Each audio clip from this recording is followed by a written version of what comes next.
હરિયાણાના કરનાલનું એક નાનકડા અમથા ઘર અને એના છત ઉપર બેઠેલી એક 9 વર્ષની છોકરી જે તારાઓ જોઈને એના પપ્પાને એમ કહે છે કે હું એક દિવસ તારાઓ સુધી પહોંચીશ.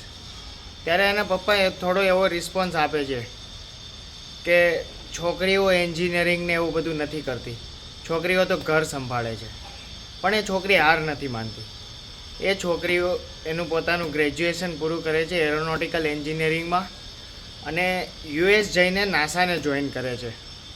અને ફાઇનલી 1997માં નાસા થ્રુ એ અવકાશમાં જવાનો એને મોકો મળે છે અને કલ્પના ચાવલા ભારતની પહેલી મહિલા અવકાશયાત્રી બને છે.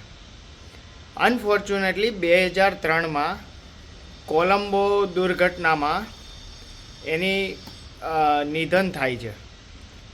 પણ કલ્પના ચાવલાએ ત્યારે 1997માં લોકોને એવું શીખવાડ્યું, જે છોકરીઓના પેરેન્ટ્સ છે, જે સમાજ છે, એ લોકોને એવું કીધું કે છોકરીઓ કંઈ પણ કરી શકે છે, છોકરીઓ એન્જિનિયરિંગ કરી શકે છે, છોકરીઓ ગ્રેજ્યુએટ થાય છે, કોઈ પણ ફિલ્ડમાં થઈ શકે છે. અને કલ્પના ચાવલા એની સાથે લોકોને ઇન્સ્પાયર કરીને એ પણ કહી કે સપના જુઓ અને તારાઓ સુધી જવાનું સપનું જોયું છે અને પહોંચી ગયા છીએ તો કોઈ પણ સપનું પૂરું થઈ શકે છે. શેર કરી દેજો તમારા ડ્રીમને કોમેન્ટમાં.